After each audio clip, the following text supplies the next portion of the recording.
সেজন্য আমার আপনার গোটা হায়াতের ছোট বড় সব ইবাদত একমাত্র কার জন্য করব? জবান খুলে বলেন, আরো জোরে বলেন, কার জন্য? আমার নামাজ, আমার রোজা, আমার হজ, আমার যাকাত, আমার কুরবানি, আমার দান সাদাকা সব আল্লাহ তাআলার জন্য করতে হবে। আমাদের অঞ্চলে কিছু মানুষ এমনও আছে, একজনের ডাকে হাজি আর একজনের ডাকে আলহাজ। এখন এর ব্যাখ্যা কি আমার জানা নেই। ইমাম সাহেব জিজ্ঞাসা করে, হুজুর ওনারে আলহাজ কা, আমি হজ করছি উনিও করছি, ওনারে আলহাজ কা আমারে হাজি কয় কেন? আলহাজ কইলে একটা ভাল লাগে, বুঝেন নাই? আলহাজ শব্দেরও তো একটা ভাবসাব আছে। এখন হুজুরে কি উত্তর দিবে? কয় শুনেন, উনি 3-4 বার করছে তো এই জন্য মনে হয় উনি আলহাজ। এখন উনিও কয় আমার আল্লাহ টাকা পয়সা কম দিছে, আমিও আরো 3-4 বার করে আলহাজ হয়ে যাবো। আমি কই তুমি আলহাজ হওয়ার জন্য যদি 100 বারও হজ করো তোমার হজ কবুল হবে না, ঠিক কিনা বলেন? ওই হজ দিয়ে তুমি আলহাজ হইতে পারবা, কিন্তু আল্লাহর রাসূল সাল্লাল্লাহু আলাইহি ওয়াসাল্লাম হাদিসের মধ্যে হজের যেই ফজিলতের কথা বর্ণনা করেছেন, যে হজ করলো সে যেন কেমন যেন সদ্য ভূমিষ্ঠ নিষ্পাপ শিশুর মতো হয়ে গেল। ওই ফজিলত তো অর্জিত জীবনেও হবে না, বরং আলহাজ হওয়ার জন্য হজ করলে কিয়ামতে ওই হজ তার জাহান্নামে যাওয়ার কারণ হতে পারে, ঠিক কিনা বলেন? এজন্য আমরা ছোট বড় সব ইবাদত আল্লাহর জন্য করব। একজন বড় ইবাদত করতেছে, দেখেন অনেক সময় সমাজে আছে অনেক জায়গায় দান করবে, একজনকে আমি 50,000 টাকা দিব, সে তো মানুষের সামনে খুব গর্বের সহকারে বলে, গর্বের সাথে বলে, আর একজন দিবে 50 টাকা। এখন 50,000-এর পরে আর একজন 50 টাকা বলতে লজ্জা লাগে, লজ্জা লাগে না? কিন্তু দেখা যাবে যে 50 টাকা দিচ্ছে ও আল্লাহর জন্য দিচ্ছে, আর একজন 50,000 টাকা মানুষের বাহবা পাওয়ার জন্য দিচ্ছে। ও বেটা যদি 50 লাখও দিত, ওই বেটার 50 টাকা নয়, ওই ইখলাসওয়ালা লোকের 50 পয়সার সমান হবে না, ঠিক কিনা বলেন? এজন্য অনেক সময় আমরা মনে করি যে ছোট ইবাদত এগুলো কোনো ব্যাপার না, কিন্তু ছোট ইবাদত বড় বিপদ থেকে বাঁচার কারণ হতে পারে।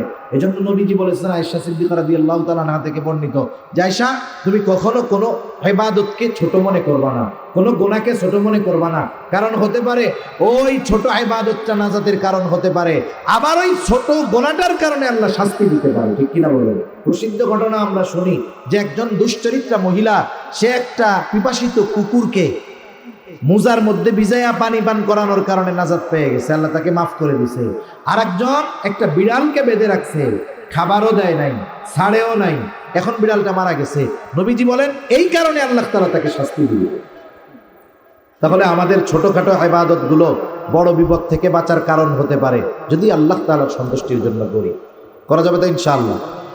তাহলে আমলে সালেহ হওয়ার জন্য 1 নাম্বার যেই বিষয়টা দরকার সেটা হলো ইখলাস, নিয়তের বিশুদ্ধতা। যাই বলেন না কেন, আল্লাহর সন্তুষ্টি যাই বলেন না কেন। তাহলে 1 নাম্বার শর্ত হলো আমার আপনার ছোট বড় সকল ইবাদত আল্লাহ তাআলাকে দেখানোর জন্যই করব। দুনিয়ার মানুষকে দেখানোর জন্য ইবাদত করলে কবুল হয় না, পাপ হয়, শাস্তি পাওয়া লাগতে পারে। আর আল্লাহকে দেখানোর জন্য ইবাদত করলে ওই ইবাদত দ্বারা আখিরাতে নাজাত পাওয়ার কারণ হয়ে যেতে পারে। একই জিনিস, মানুষরে দেখাইলে পাপ, আল্লাহরে দেখানোর জন্য করলে সওয়াব। 2 নাম্বার, পৃথিবীতে এমন কোনো ইবাদত নাই যেই ইবাদতের সুন্নাত পদ্ধতি নাই। রাসূলের তরিকা লাগবে 2 নাম্বার। 1 নম্বরে ইখলাস, 2 নম্বর রাসূল সাল্লাল্লাহু আলাইহি ওয়াসাল্লামের পদ্ধতি। দুনিয়ায় কোনো ইবাদত নাই যেই ইবাদত রাসূলের তরিকায় করার পদ্ধতিও নাই। আছে এরকম? নাই। সব ইবাদতের মধ্যে রাসূল সাল্লাল্লাহু আলাইহি ওয়াসাল্লামের পদ্ধতি আছে। আরে ইবাদত রাখেন, ইবাদত যেটা আল্লাহর হুকুম আছে, কিন্তু যেগুলো দুনিয়াবি কাজ করব, দুনিয়ার কাজ করলে সওয়াব নাই, না করলে গুনাহ নাই, এই ধরনের কাজও যদি কেউ রাসূল সাল্লাল্লাহু আলাইহি ওয়াসাল্লামের পদ্ধতিতে করে, ওই দুনিয়াবি কাজটাও তার আমলনামায় ইবাদত বলে গণ্য হয়ে যায়। সুবহানাল্লাহ। যেমন আমাদের দৈনন্দিন কিছু কাজ আছে। একটা কাজ কি, প্রতিদিন আমাদের জরুরত ছাড়া লাগে, প্রস্রাব করা লাগে, পায়খানা করা লাগে কি লাগে না? প্রস্রাব পায়খানা কইরা ছাড়া তো মানুষের বাঁচার উপায় নাই। যখন বাথরুমে চাপ দেয় তখন ওইটাই দুনিয়ার সবচেয়ে আরামের কাজ।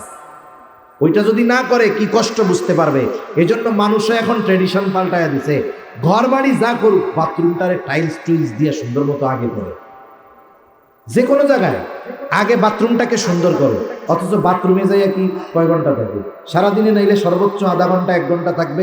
অথচ বাথরুমের মধ্যে দামি দামি টাইলস ব্যবহার করে, আর এই সুন্দর সুন্দর লাইটিং দেয়।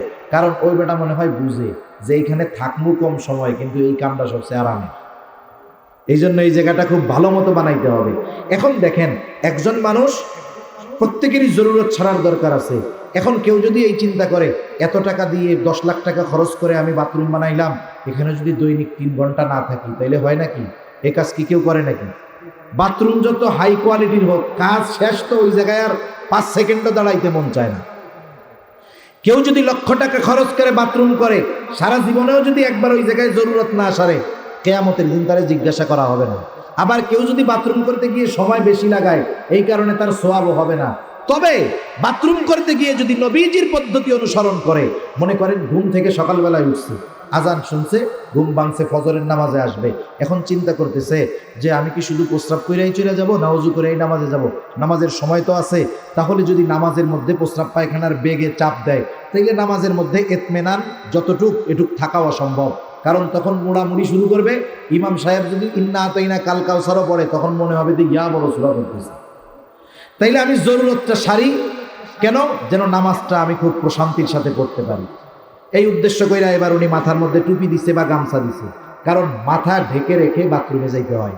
টুপি হোক আর গামছা হোক, উনি এবার মাথাটা ডাকছে, বাথরুমে ঢুকতেছে, এমনিই জরুরত ছাড়ত, কিন্তু নিয়তটার সাথে কি করছে যে আমি যেন নামাজটা ঠিক মতো পড়তে পারি, নামাজটা পড়ে যেন প্রশান্তি পাই, ওই সময় যেন আমার কষ্ট না হয়, নামাজটা সুন্দর করণার্থে সে বাথরুমে ঢোকা শুরু করছে। এবার গেছে সামনে, ঢোকার আগে দোয়া করছে, মাথা ডাকছে। আমি মোটা মোটা সুন্নতগুলা বলতেছি আর কি। এরপরে ঢোকার আগে দোয়া করছে। অনেকে জানে না, অনেকেরই জিজ্ঞাসা করছি দোয়া পড়েন কোন সময়? বাথরুমের মধ্যে ঢুইকা এরপরে দোয়া করি না, বাথরুমে ঢোকার আগে দোয়া পড়তে হবে। এবার সে বাথরুমে ঢোকার দোয়া পড়ছে, ঢোকার সময় বাম পা দিয়া ঢুকছে, এইবার বাথরুমের মধ্যে বসছে, বসে সুন্দর মতো বাথরুম জরুরত সারছে, ঢিলাকুলুক ব্যবহার করছে, পানি দিয়ে পরিষ্কার পরিচ্ছন্ন হয়েছে, ভেতরে যদি ওযুর ব্যবস্থা থেকে করছে, নাইলে বের হয়ে গেছে। বের হয়েছে কেমনে? বের হওয়ার সময় ডান পা দিয়ে বের হয়েছে, বের হওয়ার পরে দোয়া পড়ছে। এই জায়গায় 7-8টা সুন্নাত আছে, অথচ দেখেন এই কাজটা সাধারণভাবে করলে কোনো সওয়াব হইতো না, কিছুই হইতো না, গুনাহ হইতো না, কিন্তু শুধুমাত্র নিয়ত করেছে ইবাদতের সুবিধার্থে, নবীজির তরিকায় আমি এই কাজটা করলাম, দেখা যাবে কমপক্ষে 10-12টা সুন্নাত ওইটুকু কাজের মধ্যে সে করে ফেলছে। সুবহানাল্লাহ বলে এই যে সুন্নাত পদ্ধতিতে দুনিয়ার কাজটা করলো, সওয়াব হইছে না গুনাহ হইছে? এটা ইবাদত বলে যোগ হয়ে যাবে। খানা খাই, প্রত্যেকদিন খানা খাই, স্বাভাবিক ব্যাপার। পানি পান করি, স্বাভাবিক ব্যাপার।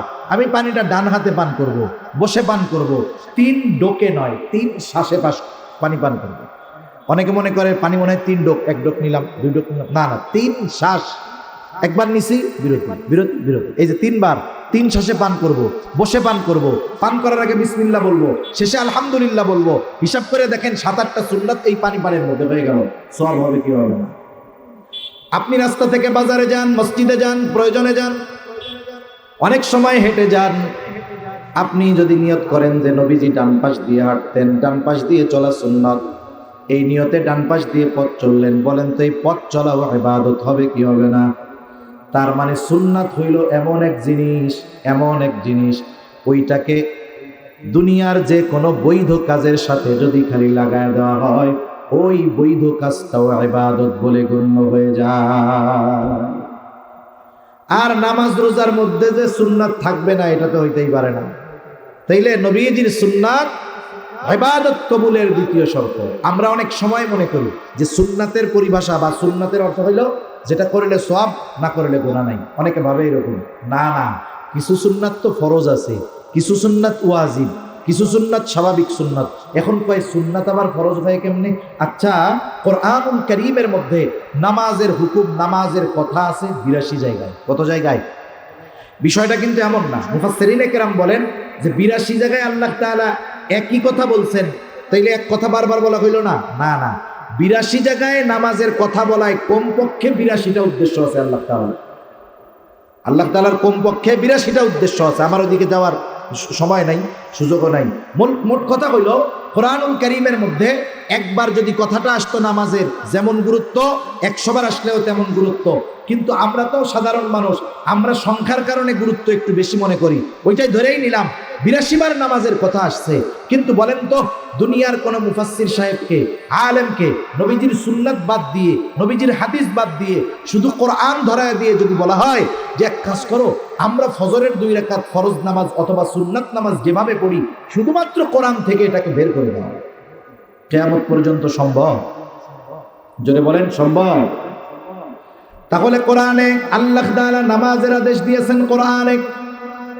এখন কেমনে নামাজ পড়বো, কোন পদ্ধতিতে পড়বো? নবীজি বলেন টেনশনের কোনো কারণ নাই। সল্লু কামা রাআইতুমুনি উসাল্লি। নামাজের আদেশ দিয়েছেন আল্লাহ, নামাজ পড়ার পদ্ধতি উম্মতকে শিখায়া দিয়েছেন মুহাম্মাদুর রাসূলুল্লাহ। এজন্য প্রত্যেকটা ইবাদতের প্রত্যেকটা জিনিসের মধ্যে নবীজির সুন্নাত আছে।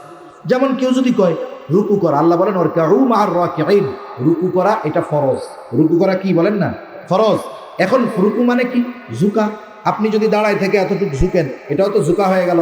এখন কতটুকু ঝুঁকবেন, এই ঝুঁকাটা শিখাইছেন নবী। আর রুকুটা ফরজ, করি নবীর পদ্ধতিতে, তা হয় সে করে। তার মানে একটা পুরুষের গোটা হায়াত মরার আগ পর্যন্ত শুধু খরচ হয়, আর একটা মেয়ে মরা পর্যন্ত তাকে আল্লাহ যা দিছে ওইটাই থাকে, তার কোনো খরচ নেই। সেজন্য পুরুষকে দেখা যায় বেশি, কিন্তু পুরুষের খরচটাও বেশি। নারীকে দেখা যায় ঠিক কম, কিন্তু খরচ যেহেতু নাই, যা পায় তাই থেকে যায়। এখন বলেন, আল্লাহ তাআলা নারীদেরকে কম দেয় নাই, বরং নারীদের প্রতি ইনসাফ রক্ষা করে নারীদেরকে আল্লাহ তাআলা আরো বেশি দিয়েছেন, ঠিক কিনা বলি? তা আল্লাহ তাআলা এই জায়গাটা ছাড়া এমনটা আল্লাহ করেন নাই যে ইবাদতের ক্ষেত্রে পুরুষ 2 রাকাত পড়লে সওয়াব বেশি, নারী 2 রাকাত পড়লে সওয়াব কম। এমনটা কি আল্লাহ করছে নাকি? এই মৌলিক বিষয়ে আল্লাহ তাআলা নারী পুরুষকে কাউকে বেশি কম আল্লাহ তাআলা করেন নাই। অথচ আমাদের সমাজে আছে, এখনো আমাদের দেশে আছে যারা নারীবাদী, নারীদের পক্ষ নিয়ে লাফায়। এরাও এদের অধীনস্থ নারীদেরকে পুরুষদের চাইতে কম বেতন দেয়, একই পরিশ্রম করায় নারীকে দিয়ে আরো বেশি করায়।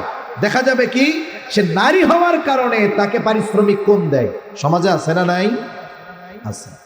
এখন আসেন, আল্লাহ তাআলা কোরআনুল কারীমের মধ্যে সেই কথা জানায়া দেন, নারী পুরুষের সমতা এখানে। যারা বলে নারী পুরুষ সমানাধিকার চাই, তারা যেই দৃষ্টিকোণ থেকে বলে ওটা নিঃসন্দেহে শরীয়তের সাথে সাংঘর্ষিক। আর আমরা বলি নারী পুরুষের সমতা আল্লাহ তাআলা ঠিকই রেখে দিয়েছেন, যে সব জায়গায় দরকার সে সব জায়গায় দিয়েছেন, যেই জায়গায় যেটা দরকার ইনসাফের ভিত্তিতে আল্লাহ তাআলা সবকিছু নির্ধারণ করেছেন। এই ইবাদতের ক্ষেত্রে আল্লাহ তাআলা যেই বিনিময় দেন বান্দাকে, এক্ষেত্রে নারী পুরুষের সমতার বিধান আল্লাহ রাখছে। বুঝেন নাই? কারণ আমি নামাজ পড়লে যেই সওয়াব হবে, নারী পড়লেও সেই সওয়াব হবে, এমনটা নয় যে নারীর জন্য নারী হওয়ার কারণে আল্লাহ সওয়াব কমাই দিবেন, এমনটা আছে?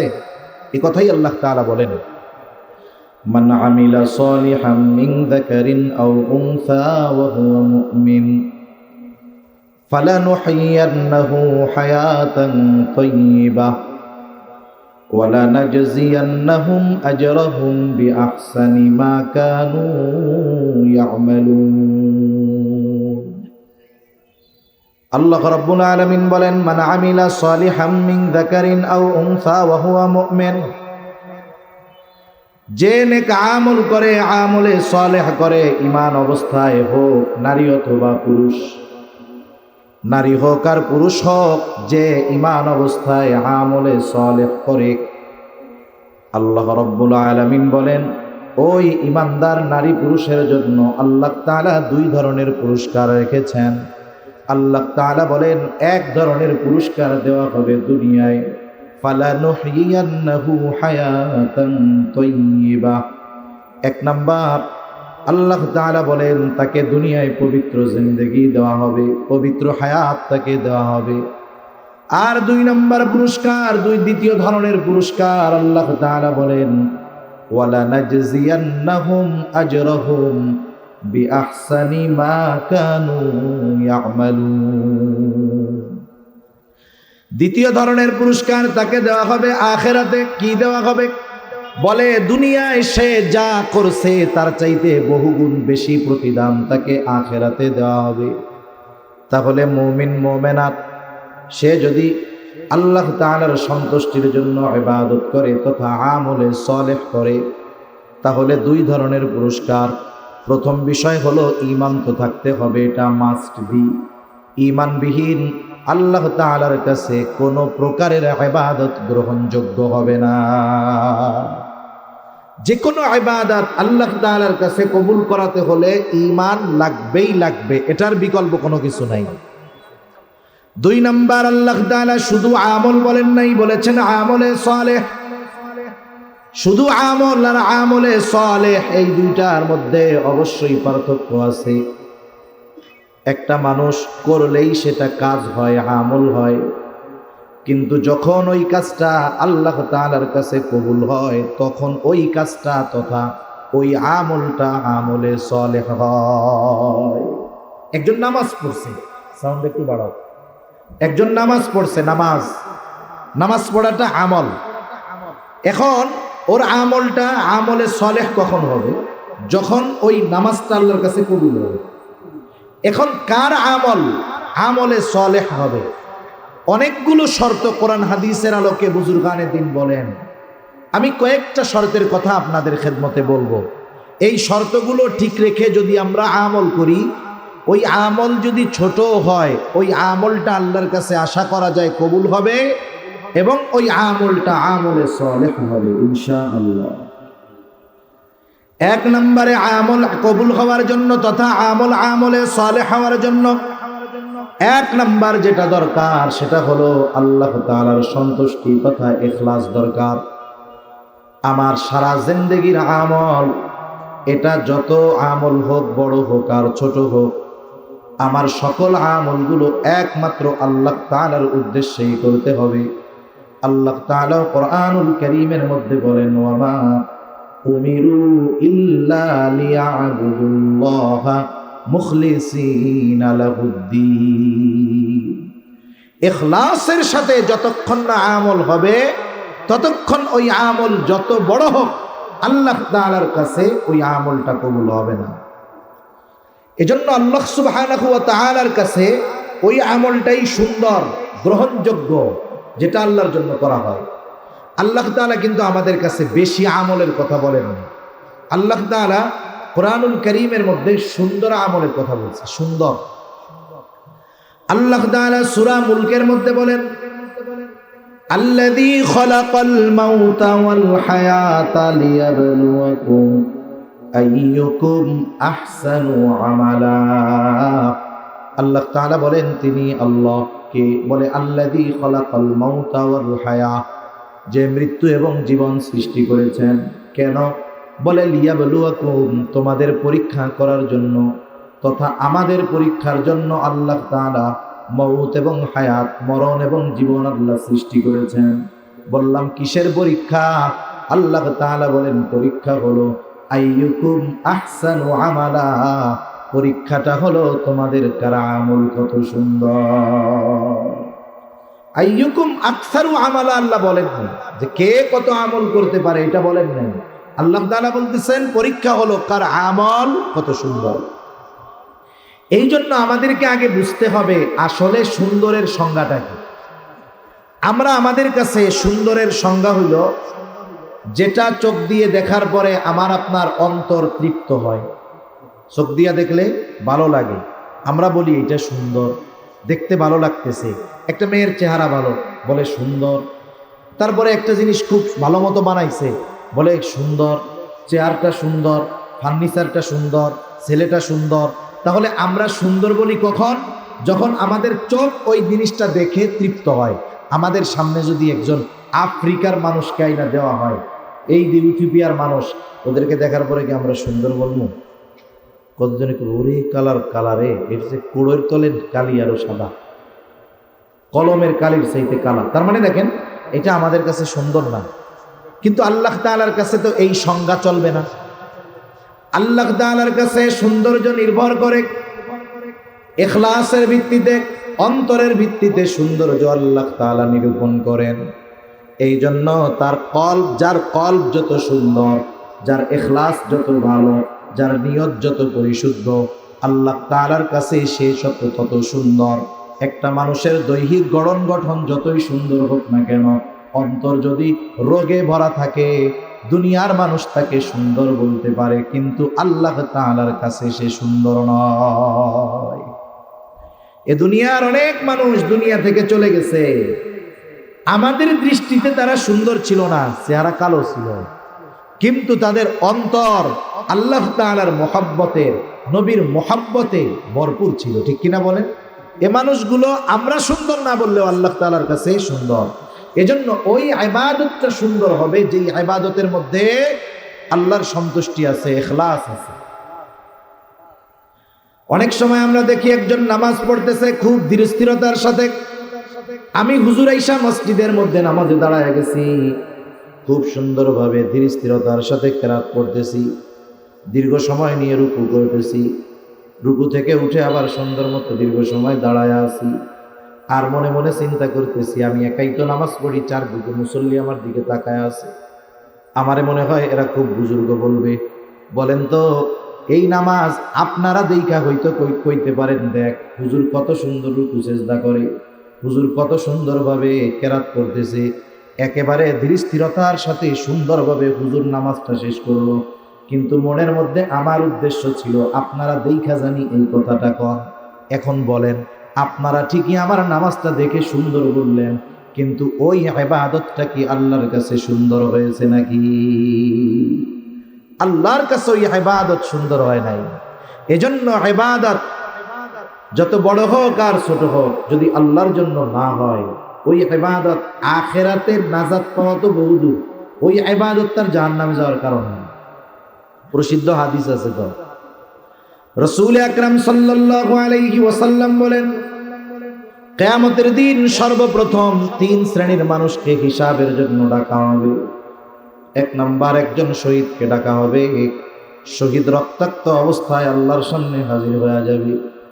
তোমার এই অবস্থা কেন? আল্লাহ তাআলা জিজ্ঞাসা করবে, বলে আল্লাহর জমিনে আল্লাহর দ্বীন প্রতিষ্ঠা করার জন্য কাফেরদের বিরুদ্ধে জিহাদ করে লড়াই করে আমি আমার জীবন দিয়ে দিয়েছি।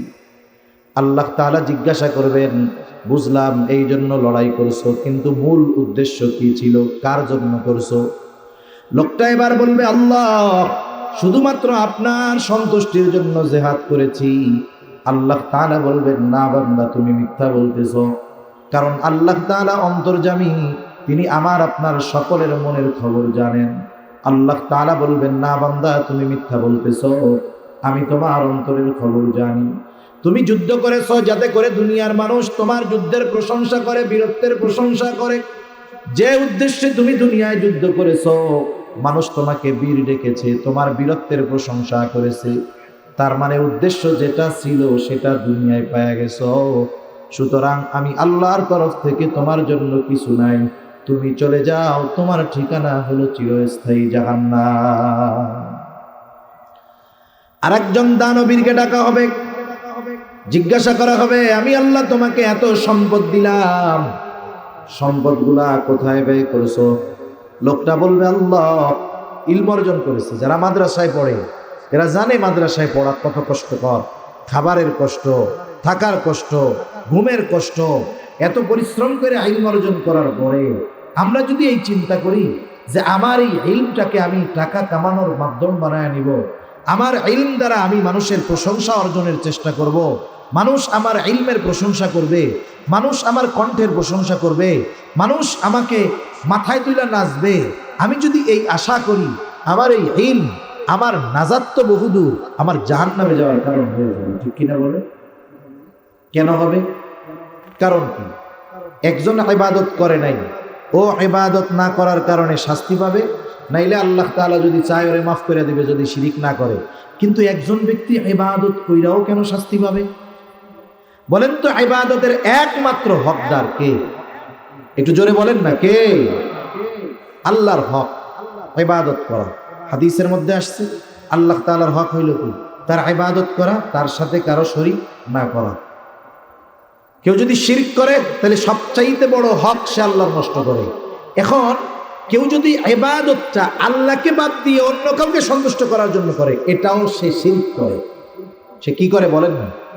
হক ছিল কার? আল্লাহ সন্তুষ্টির জন্য করা, ইবাদত করলো পাবলিকের সন্তুষ্টি লেগে। তাহলে দেখেন তো এখানে কি আল্লাহ তাআলার সাথে শিরিক হলো কি হলো না? মাখলুককে ইবাদতের ক্ষেত্রে আল্লাহর সমকক্ষ দাঁড় করায় দেওয়ার মতো হয়ে গেল। এখন কি হবে? শিরিক যুক্ত আমল, এটা কি কবুল হবে? তাহলে প্রথমে আমল বাদ, প্রথমে কি বাদ? আমল বাদ। দ্বিতীয়ত আমলের হক ছিল কার? কিন্তু করছে মানুষের দেখানোর লাইগা, অপরাধ হয়েছে না, এই জন্য এখন শাস্তি হবে। একজন আমল না কইরা মাপ পাইয়া যাইতে পারে, আর একজন আমল করে ধরা খেয়ে যেতে পারে, যদি শুধু তার ওই আমল, তার ইবাদতের মধ্যে ইখলাস তথা আল্লাহর সন্তুষ্টি যদি না থাকে। সেজন্য আমার আপনার গোটা হায়াতের ছোট বড় সব ইবাদত একমাত্র কার জন্য করব? জবান খুলে বলেন, আরো জোরে বলেন, কার জন্য? আমার নামাজ, আমার রোজা, আমার হজ, আমার যাকাত, আমার কুরবানি, আমার দান সাদাকা সব আল্লাহ তাআলার জন্য করতে হবে। আমাদের অঞ্চলে কিছু মানুষ এমনও আছে, একজনের ডাকে হাজি আর একজনের ডাকে আলহাজ। এখন এর ব্যাখ্যা কি আমার জানা নেই। ইমাম সাহেব জিজ্ঞাসা করে, হুজুর ওনারে আলহাজ কা, আমি হজ করছি উনিও করছি, ওনারে আলহাজ কা আমারে হাজি কয় কেন? আলহাজ কইলে একটা ভাল লাগে, বুঝেন নাই? আলহাজ শব্দেরও তো একটা ভাবসাব আছে। এখন হুজুরে কি উত্তর দিবে? কয় শুনেন, উনি 3-4 বার করছে তো এই জন্য মনে হয় উনি আলহাজ। এখন উনিও কয় আমার আল্লাহ টাকা পয়সা কম দিছে, আমিও আরো 3-4 বার করে আলহাজ হয়ে যাবো। আমি কই তুমি আলহাজ হওয়ার জন্য যদি 100 বারও হজ করো, তোমার হজ কবুল হবে না, ঠিক কিনা বলেন? ওই হজ দিয়ে তুমি আলহাজ হইতে পারবা, কিন্তু আল্লাহর রাসূল সাল্লাল্লাহু আলাইহি ওয়াসাল্লাম হাদিসের মধ্যে হজের যেই ফজিলতের কথা বর্ণনা করেছেন, যে হজ করলো সে যেন কেমন যেন সদ্য ভূমিষ্ঠ নিষ্পাপ শিশুর মতো হয়ে গেল। ওই ফজিলত তো অর্জিত জীবনেও হবে না, বরং আলহাজ হওয়ার জন্য হজ করলে কিয়ামতে ওই হজ তার জাহান্নামে যাওয়ার কারণ হতে পারে, ঠিক কিনা বলেন? এজন্য আমরা ছোট বড় সব ইবাদত আল্লাহর জন্য করব। একজন বড় ইবাদত করতেছে, দেখেন অনেক সময় সমাজে আছে, অনেক জায়গায় দান করবে, একজনকে আমি 50,000 টাকা দিব, সে তো মানুষের সামনে খুব গর্বের সহকারে বলে, গর্বের সাথে বলে, আর একজন দিবে 50 টাকা। এখন 50,000-এর পরে আর একজন 50 টাকা বলতে লজ্জা পায়, লজ্জা লাগে না? কিন্তু দেখা যাবে যে 50 টাকা দিচ্ছে ও আল্লাহর জন্য দিচ্ছে, আর একজন 50,000 টাকা মানুষের বাহবা পাওয়ার জন্য দিচ্ছে। ও বেটা যদি 50 লাখও দিত, ওই বেটার 50 টাকা নয়, ওই ইখলাসওয়ালা লোকের 50 পয়সার সমান হবে না, ঠিক কিনা বলেন? এজন্য অনেক সময় আমরা মনে করি যে ছোট ইবাদত এগুলো কোনো ব্যাপার না, কিন্তু ছোট ইবাদত বড় বিপদ থেকে বাঁচার কারণ হতে পারে। এজন্য নবীজি বলেছেন, আয়েশা সিদ্দিকা রাদিয়াল্লাহু তাআলা আনহা থেকে বর্ণিত, যে আয়েশা তুমি কখনো কোনো ইবাদতকে ছোট মনে করবা না, কোনো গুনাহকে ছোট মনে করবা না, কারণ হতে পারে ওই ছোট ইবাদতটা নাজাতের কারণ হতে পারে, আবার ওই ছোট গুনাহটার কারণে আল্লাহ শাস্তি দিতে পারে, ঠিক কিনা বলেন? প্রসিদ্ধ ঘটনা আমরা শুনি যে একজন দুশ্চরিত্রা মহিলা, সে একটা পিপাসিত কুকুরকে মুজার মধ্যে ভিজাইয়া পানি পান করানোর কারণে নাজাত পেয়ে গেছে, আল্লাহ তাকে মাফ করে দিছে। আর একজন একটা বিড়ালকে বেঁধে রাখছে, খাবারও দেয় নাই, ছাড়েও নাই, এখন বিড়ালটা মারা গেছে।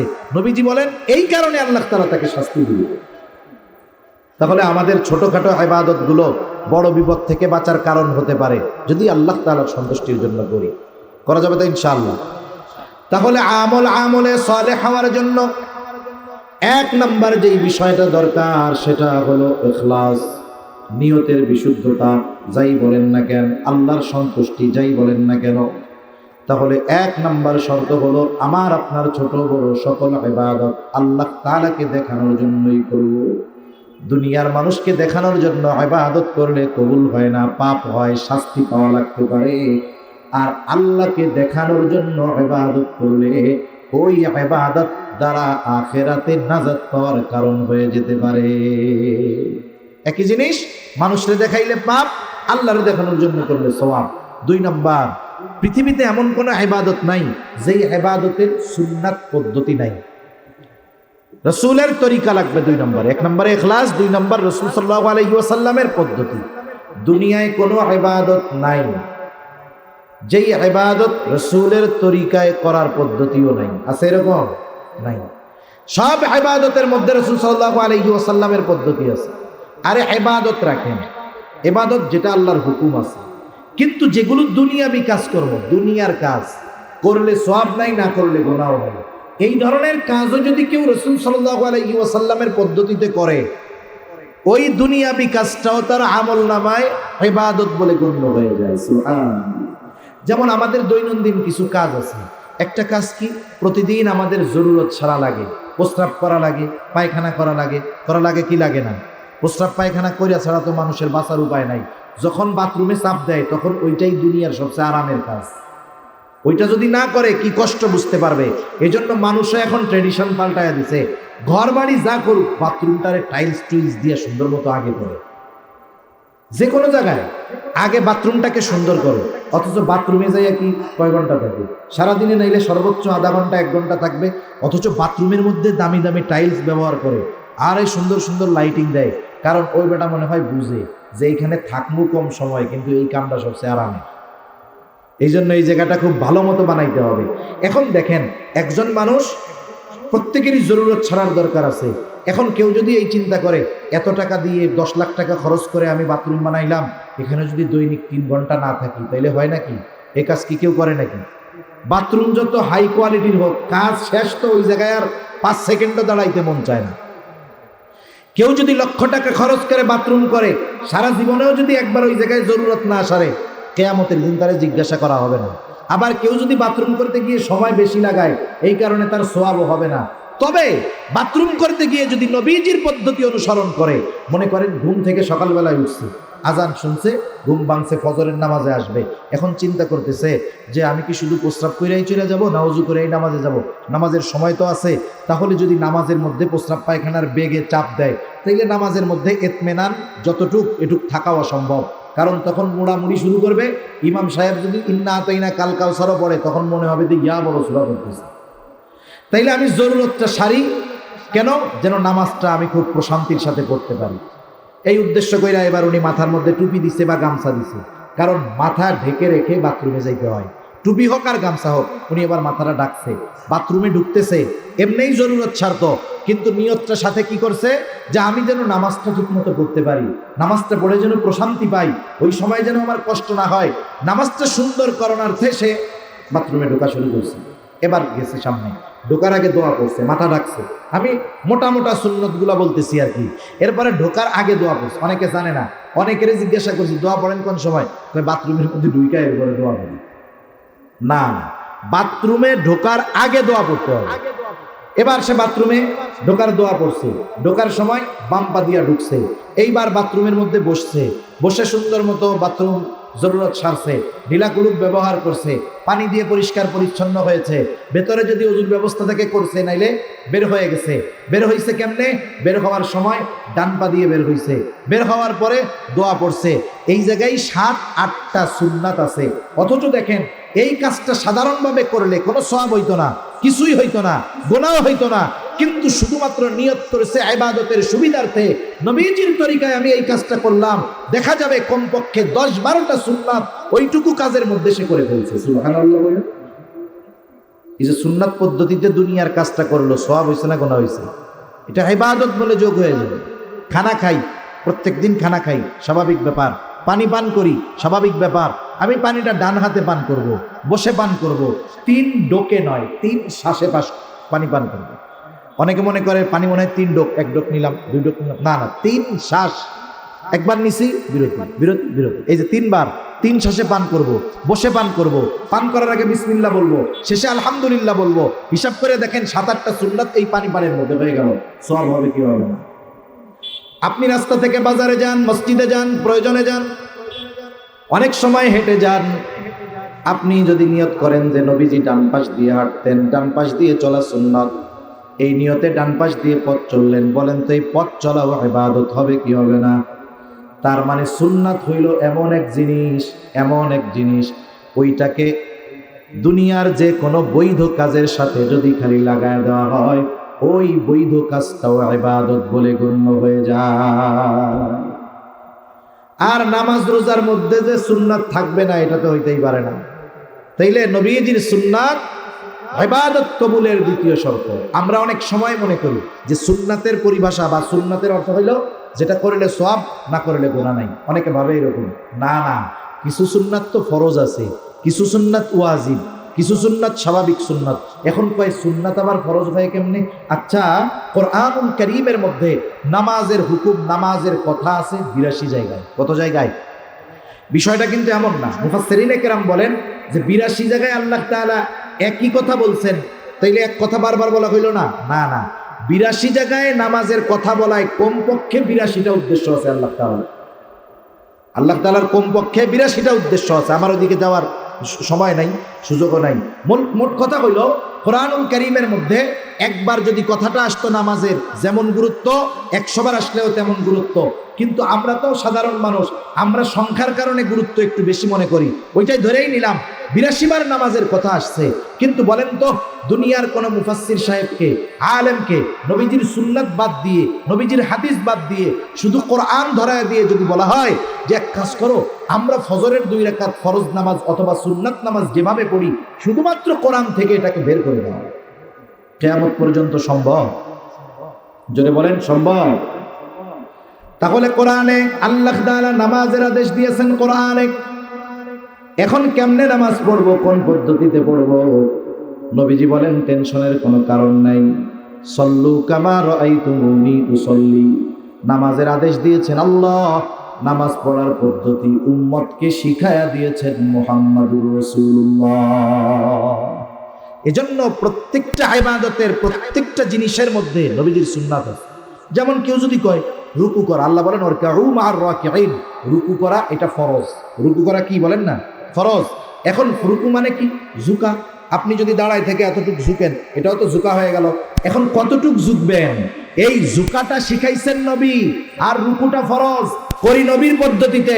তাহলে রুকুর ক্ষেত্রে এটাও এক প্রকারের সুন্নাত, আর এই সুন্নাতটা হলো ফরজ সুন্নাত। সেজন্য নবীজির কিছু সুন্নাত আছে ফরজ, কিছু সুন্নাত ওয়াজিব। ওয়াজিব আবার কোনটা? সারা দুনিয়ার মুহাক্কিক উলামায়ে কেরাম এ ব্যাপারে একমত। প্রত্যেকটা পুরুষের জন্য দাড়ি লম্বা করতে হবে। কতটুকু রাখতে হবে? বলে কমপক্ষে 1 মুষ্টি পরিমাণ। কমপক্ষে কত? 1 মুষ্টি রাখতেই হবে। 1 মুষ্টির আগে যারা দাড়ি রাখবে, এদের দাড়ি ছাটার কাটার গোনা হতে থাকবে। তাহলে এই দাড়ি রাখার যেই সুন্নাত, এটাকে কেউ যদি মনে করে যে রাখলে সওয়াব, না রাখলে গোনা নাই, তা না। কিন্তু এটা ওয়াজিব সুন্নাত। যে তরক করতেছে, রাখতেছে না, আমরা দোয়া করি আল্লাহ রাখার তৌফিক দান করুক। তারা নামাজ পড়তেছে, এটা ছাটার কাটার গোনা তার হচ্ছে আমল। আবার সাধারণ সুন্নাত যেগুলো, কিছু সুন্নাত আছে, এগুলো করলে সওয়াব, না করলে গোনা নাই। সেজন্য ইবাদত কবুল হওয়ার জন্য তথা আমলে সালেহ হওয়ার জন্য দ্বিতীয় শর্ত হলো যে অবশ্যই ইবাদতটা রাসূলুল্লাহ সাল্লাল্লাহু আলাইহি ওয়াসাল্লামের তরিকায় করতে হবে। এখন বিষয় হলো, এই তরিকা পদ্ধতি, কিছু জিনিস আছে এগুলো পড়েই কিন্তু শেখা যায় না। আচ্ছা, এমবিবিএস ডাক্তার হওয়ার জন্য পড়ালেখা করার দরকার আছে না নাই? একজন এমবিবিএস ডাক্তার হয়েছে মানে একাডেমিক্যাল পড়াশোনা তার শেষ। আপনারা জানেন, একটা ডাক্তার একাডেমিক্যাল পড়াশোনা শেষ করার পরে কেউ 2 বছর, কেউ 3 বছর, 4 বছর আরেকজন প্রবীণ অভিজ্ঞ ডাক্তারের তত্ত্বাবধানে এই 5 বছর যা পড়ছে ওইগুলো হাতে কলমে শিখে। জানেন আপনারা, এটাকে বলে ইন্টার্নি। ইন্টার্নি যে ডাক্তার না করছে লেখাপড়া শেষ কইরা, ও যদি বাজারে এসে ফার্মেসির দোকানও দেয়, বিপদ আছে। কি আছে বলেন? বিপদ আছে। আপনি সচেতন মানুষ, আপনি জানলেন ও এমবিবিএস ডাক্তার হয়েছে, বাংলাদেশের বইগুলো সব পড়ছে, লন্ডন থেকে ডাক্তারি বই এনে সব পড়ছে, কিন্তু কোনো ডাক্তারের সোহবতে থাইকা সে কখনো ইন্টার্নি করে নাই, প্র্যাকটিক্যালে হাতে কলমে ওই কাগজের লেখাগুলোকে শেখে নাই। বলেন তো, আপনি তারে দিয়ে অপারেশন করাবেন? ও যদি উল্টা কয় যে আপনার যেই রোগ, অপারেশন করতে 1 লাখ খরচ হবে, আমি উল্টা আপনার 1 লাখ দিব, কিন্তু আপনি আমার কাছে অপারেশন হন, জীবনে হইবেন? টাকা দিতে চাইলেও তার কাছে অপারেশন হবেন না। কেন হবেন না? বলে আরে মিয়া, তুমি যতই বই পড়ো না কেন, তুমি সোহবতে থাইকা প্র্যাকটিক্যাল ভাবে এইগুলো তুমি শিখতে পারো না। ঠিক কিনা বলে? এজন্য আমাদের দেশে অনেকে শুধু কইরাই বড় আলেম হয়ে যায় মনে করে, সোহবতে থাকাটাকে তারা কিছুই মনে করে না। সেজন্য আমাকে আপনাকে যদি সুন্নাত পদ্ধতিতে ইবাদত শিখতে হয়, উলামায়ে কেরামের তত্ত্বাবধানে সোহবতে গিয়ে শিখার বিকল্প আর কোনো কিছু না। 3 নম্বর শর্ত, যেই আমল করবে, যেই ইবাদত করবে, সেই ইবাদতের মাসলা মাসাইল গুলো তাকে জানতে হবে। এক্ষেত্রে আসে দ্বীনি ইলমের কথা। নবীজি এই কথাই বলেন, তালাবুল ইলমি ফারিদাতুন আলা কুল্লি মুসলিম। দ্বীনি ইলম শিক্ষা করা প্রত্যেক মুসলমান নরনারীর উপরে ফরজ। এখন মনে করেন যে ইলমি জ্ঞান অর্জন করে নাই, সে যে নামাজের ফরজগুলো জানে না, যে নামাজের ওয়াজিবগুলো জানে না, যে নামাজ ভাঙ্গার কারণগুলো জানে না, যে ওযু ভাঙ্গার কারণগুলো জানে না, এখন না জানা কারণগুলোর মধ্যে থেকে যদি কোনো একটা তার মধ্যে সংগঠিত হয়ে যায়, দেখা যাবে বছরের পর বছর নামাজ পড়তেছে কিন্তু তার এক ওয়াক্ত নামাজও হয় না। কতজন আছে আমাদের দেশে এরকম শুনছি, নামাজের মধ্যে বায়ু ছেড়ে দিছে। কি ছেড়ে দিছে? এখন সে দুইটা সাউসিজদা দিছে। একজন জিজ্ঞাসা করতেছে, কিরে ভাই তোমার নামাজে কি ভুল হইল যে সাউসিজদা দিলা? সাউসিজদা কেন দেয়? বলে নামাজে যদি ওয়াজিব ছুটা যায়, ঠিক না, সাউসিজদা দিতে হবে। এখন ওর নামাজের মধ্যে গেছে, পাত দিছে, অজু ছুটে গেছে, ও যদি সাউসিজদা 2টা না 50টা দেয়, ওর নামাজ থাকবে? তাহলে দেখেন ইবাদত শুদ্ধ হওয়ার জন্য ইলম কত জরুরি। 1 নাম্বার, নামাজের যেই বাহিরে ভিতরে 13 ফরজ, নামাজি যে নামাজ পড়বে তার কথা বলতেছি, কমপক্ষে নামাজের বাহিরে ভিতরে 13 ফরজ জানতে হবে। কারণ ফরজ যদি ছুটে যায় নামাজ থাকবে না। এরপরে তার 14টা ওয়াজিব জানতে হবে। এখন সে যদি ওয়াজিব না জানে সৌসিদ্ধা করতে পারবে না, ওয়াজিব ছুটে গেছে, সৌসিদ্ধা দেয় নাই, নামাজ হলো না। এরপরে আসেন নামাজ ভাঙ্গার কারণগুলো তাকে জানতে হবে, 19টি কারণ। এখন যদি কারণগুলো সে যদি না জানে, দেখা যাবে ওই রকম কারণ তার প্রতি রাকাত নামাজে 2-4টা ঘটে, তাহলে এক নামাজ তো আর হলো না।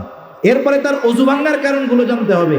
এখন দেখেন যদি কারণগুলো না জানে, দেখা যাবে ওই যে ওই রকম পাপ দিয়ে সৌসিদ্ধা দিবে, অজু থাকবে, নামাজ থাকবে।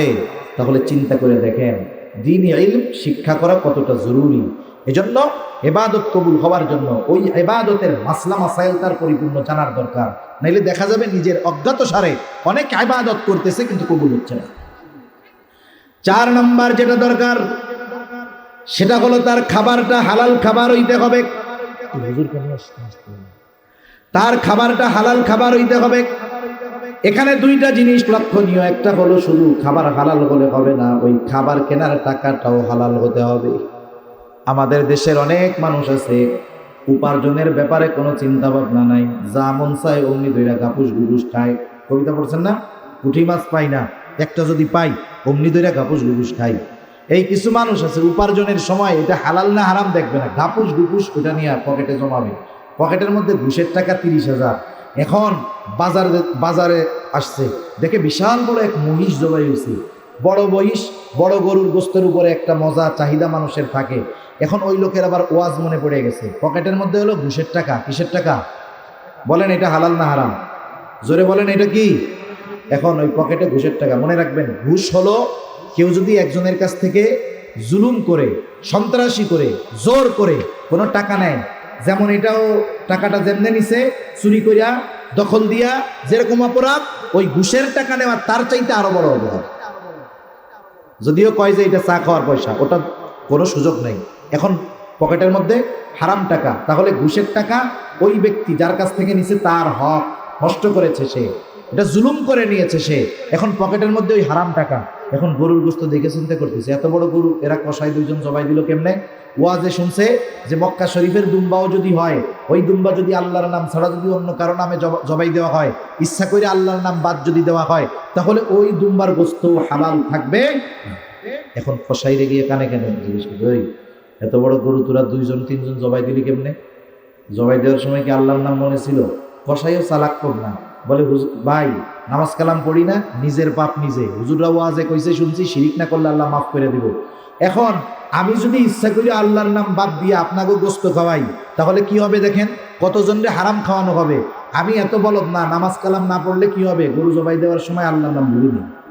তার মানে ও নিশ্চিত হইল যে এই গরুর গোস্ত হালাল আছে, ঠিক কিনা বলেন? এখন এই নিশ্চিত হওয়ার পরে বলে দাও আমাকে 10 কেজি গোস্ত দাও, সিনার থেকে দাও, রানের থেকে দাও, এই জায়গা থেকে দাও। এখন 10-15 কেজি গোস্ত নিয়ে পকেট থেকে টাকাটা যে দিচ্ছে, বলেন তো টাকাটা কি?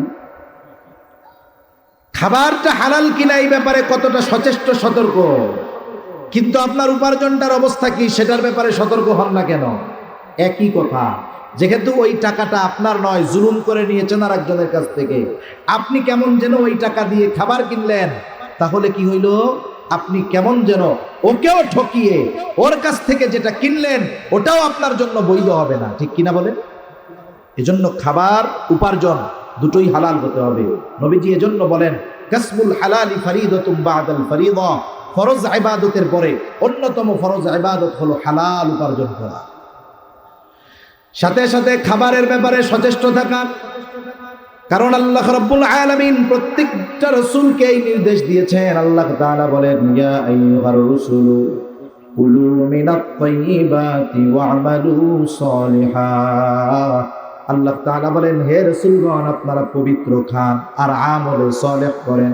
বুজুর্গানে দিন বলেন, এর দ্বারা উদ্দেশ্য হলো যারা পবিত্র খাবে তাদের আমলটা আল্লাহর দরবারে কবুল হবে, আর যদি খাবার পবিত্র না হয় তার আমলটা আমলে সালেহ হবে না, তার আমল আল্লাহর দরবারে কবুল হবে না। এজন্য আমলের সিজন আসতেছে, রমজান মাস, আমরা আগের থেকে প্রস্তুতি নিব। এগুলো পরিশুদ্ধ করে যদি ইবাদত করি, অল্প যদি হয়, আল্লাহ তাআলা আমাদেরকে ওই ইবাদতের বিনিময় দিবেন দুই ধরনের। কয় ধরনের বলেন? একটু জোরে বলেন, কয় ধরনের? একটা হলো দুনিয়ায়। দুনিয়ায় কি দিবেন? বলে হায়াতান তয়্যিবা দিব। হায়াতান তয়্যিবার ব্যাখ্যা অনেক। সব মুফাসসিরিন কেরাম, সাহাবায়ে কেরাম, তাবেঈন, তাবেঈনের ব্যাখ্যাকে যদি একত্রিত করা হয় কয়েকটা শব্দের সমন্বয়ে, সুখময়, শান্তিময়, আনন্দময়, স্বাচ্ছন্দ্যময় এমন এক জীবন, যেই জীবনে সে ইবাদতের মজাও পাবে। বুঝেন নাই? সুখ থাকবে, সমৃদ্ধি থাকবে, শান্তি থাকবে, ইবাদতের মজা থাকবে, অমুখাপেক্ষী এক জীবন আল্লাহ তাআলা তাকে দান করবে। এটা হলো হায়াতুন তাইয়্যিবা। তাহলে দুনিয়ায় যার রিজিকের টেনশন নাই, দুনিয়ায় যে ইবাদতের মজা পাইলো, দুনিয়ায় যে গুনাহ থেকে বাঁচতে পারলো, দুনিয়ায় যে নেককার বিবি পাইলো, নেক সন্তান পাইলো, বলেন তো এর চাইতে উত্তম বিনিময় আর কিছু হতে পারে নাকি? আল্লাহ বলেন দুনিয়া ওইটা দিব, আর আখিরাতে কি বলে? ওয়ালা নাজজিয়ান্নাহুম আজরাহুম বিআহসানি মা কানু ইয়ামালুন।